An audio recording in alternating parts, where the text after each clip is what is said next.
Bonjour à toutes, bonjour à tous. Bonjour. Bonjour à tous. Bienvenue dans cette vidéo. Merci à chacun de vous d'être là. Donc, nous sommes sur le sommet national de la souveraineté alimentaire. Je suis avec Pal Zhang et Yvan. Bonjour. Donc, vous êtes de la Maison 24. Vous avez accepté notre invitation pour faire partie du sommet national de la souveraineté alimentaire. Un grand merci à vous. Merci beaucoup. Est-ce que vous pouvez nous présenter la Maison 24? Quels sont ses axes d'action? Alors, la Maison 24 est une association d'aide alimentaire qui s'est créée ici à Périgueux il y a à peu près 4 ans, mais dont l'initiative précédée d'abord par une action en fait au Portugal. En fait, on appartient à un groupe qui est beaucoup plus gros, qui s'appelle CASA, qui a été créé maintenant il y a une quinzaine d'années au Portugal, qui au Portugal est, on va dire d'une certaine manière, assez institutionnalisé, qui existe sur tout le territoire. Ils ont à peu près entre 12 et 14 antennes, distribuent énormément de repas par jour. Et donc, ici sur la Dordogne, donc, on a commencé à peu près notre action il y a 4 ans. Et avant de la commencer, donc, notre présidente, Nathalie Delia Wenta, avait commencé un peu à se prospecter sur Périgueux, savoir un peu quels étaient les besoins, déjà, est-ce qu'il y avait vraiment besoin de faire quelque chose. Et en fait, il s'est trouvé que oui, il y avait une association qui s'appelait à l'époque Sans Toi Avec Toi, qui eux donc distribuaient des repas pour les gens de la rue déjà, enfin des colis alimentaires, et qui ne pouvaient plus le faire. Et donc, voilà, la Maison 24, sa première initiative, c'était de répondre à ce besoin, c'est-à-dire de continuer l'action d'une association qui allait arrêter cette action. Et deux, c'est que sur Périgueux, à l'époque, il y avait encore les Restos du Cœur, mais qui, eux, ne fonctionnaient que durant la saison hivernale. Or, les gens ont faim l'été, hein. Ils ont faim et ils ont beaucoup soif aussi. Et donc, nous, ça a été notre prérogative au début, en tout cas, c'était pendant la saison estivale, de pouvoir continuer. Ensuite, lorsque les Restos du Cœur ont réouvert, à ce moment-là, nous, on a voulu aussi, pareil, travailler en collaboration avec eux. Donc, eux travaillaient en semaine et nous on faisait les week-ends. Jusqu'au jour où malheureusement les Restos du Cœur ont fermé définitivement à Périgueux pour ce qui est du restaurant associatif. Donc aujourd'hui, à bon gré mal gré, on essaie de répondre aux besoins. Et grâce à la création d'un autre collectif qui s'appelle La Bonne Soupe, on réussit à servir des repas pour les gens de la rue 6 jours par semaine. Et eux arrêtent pendant la saison d'été, nous on le fait toute l'année. Voilà, donc pendant toute l'année, nous maintenant c'est 3 fois par semaine. D'accord. Quel est votre rôle là, chacun de vous, dans cette Maison 24? Yvan? De recueillir un maximum de nourriture, de me déplacer auprès des partenaires donateurs, de récupérer les produits qui sont mis à notre disposition pour nos distributions. On a une partie qui est faite auprès des commerçants et une autre partie qui est faite aussi auprès de la banque alimentaire. Je suis salarié de l'association depuis plus d'1 an maintenant. On est là du début jusqu'à la fin de l'organisation, en préparation, mais aussi en organisation et distribution. Pal Zhang, ton rôle? Alors, techniquement parlant, moi je suis le vice-président de l'association. Et concrètement, en fait, moi je suis là, j'ai participé à l'élaboration de ce projet, hein, à part la mise en œuvre, c'est-à-dire des moyens, hein, vraiment. Donc les toutes premières distributions, j'y étais et j'y suis encore. J'ai un peu le rôle de créateur et un peu instigateur des projets un peu au sein de la Maison 24. C'est-à-dire que, heureusement pas seul, hein, j'y arriverai pas autrement, mais j'essaye de voir un peu où sont les problèmes et d'y répondre, quelles sont les demandes et d'y répondre. Donc d'une certaine manière, par exemple, un des problèmes qu'on a eu dans les premiers mois de la distribution, de nos distributions, à l'époque on ne faisait que des distributions à la rue. Et on s'est rendu compte qu'on avait deux publics mais qui se mélangeaient très mal, c'est-à-dire qu'on avait vraiment ce qu'on dit, les publics, les gens de la rue, ou on a SDF, un peu comme ça.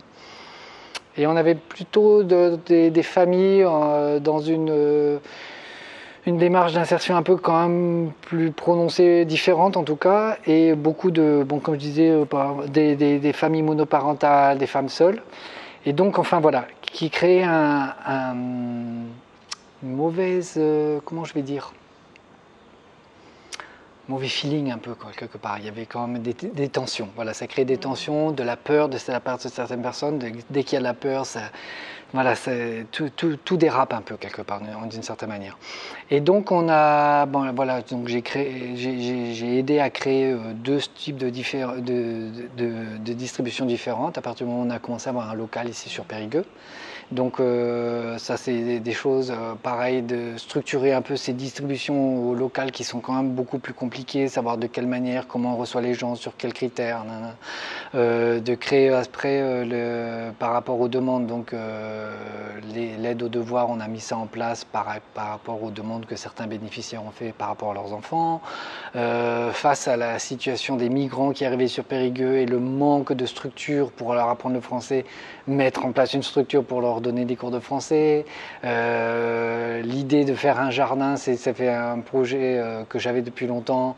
J'avais une personne pour soutenir le projet, j'avais pas de jardin, j'ai plus la personne, j'ai le jardin, trouver les personnes pour le faire. Voilà, moi j'aide un peu à tout ça. Tu orchestres un peu. Voilà, on va dire que c'est ça un petit peu. Et donc on travaille très bien justement avec la présidente, Delia, puisque elle est plus, on va dire, en amont et moi je suis plus sur le terrain quelque part. Voilà. Comment est-ce qu'on peut aider la Maison 24 ? Quelles sont les différentes façons dont on peut s'y prendre pour nous aider, pour vous adresser à ceux qui nous écoutent ? S'ils veulent vous aider, comment ils peuvent le faire ? S'ils sont ici localement ou s'ils sont à distance ? Bon, à distance, je pense que la plus grande aide, c'est certainement financièrement, puisque bon, on en a besoin, ça ne faut pas se le cacher, bien au contraire. Après, bon, toute compétence est bienvenue. D'une certaine manière. Moi, à partir du moment, je pense que la prérogative, c'est le bon cœur. À partir du moment où on a ça, tout reviendra, quoi que ce soit. C'est bon après. Et à partir du moment où on a l'ingrédient essentiel, après, il n'y a plus qu'à. Vous avez un site internet où on peut se renseigner sur tout ce que vous faites ? Tout à fait, lamaison24.fr et on a même une page Facebook aussi. Génial. Voilà, on est moderne. Tout ce qu'il faut. Autre question, qu'est-ce qui vous a donné envie de participer à notre sommet national de la souveraineté alimentaire ? La première, c'est la curiosité, je dirais quand même.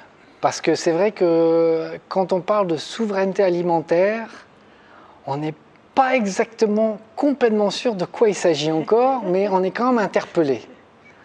Donc je crois que ça, c'était la première chose. Deuxièmement, le fait que... déjà que...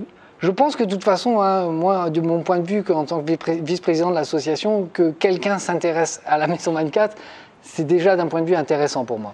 Je me dis, il y a au moins quelque chose à faire.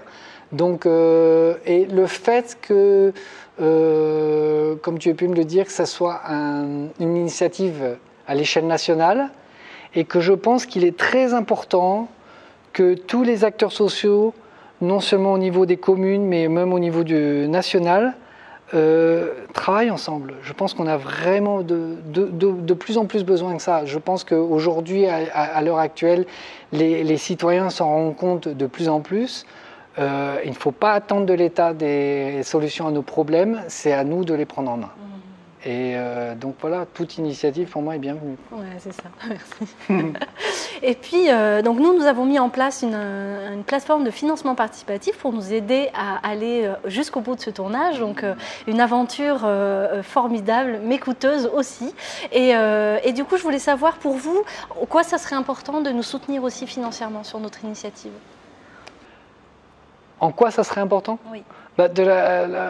Comme je le disais, je crois que j'y ai répondu précédemment, c'est-à-dire que vraiment avoir une initiative qui va permettre de pointer du doigt le problème. Déjà, pas seulement où est le problème, mais quel est le problème ? Où est le problème et comment y répondre ? Le problème est très vaste. Quand on parle de souveraineté alimentaire, l'alimentaire, voilà, ça regroupe un panorama de problématiques très large. Voilà, en espérant que au terme de cette initiative, quelque chose de vraiment magnifique et concret puisse en sortir. Vu le démarrage des interviews, ça, j'ai aucun doute. Ça va être magnifique.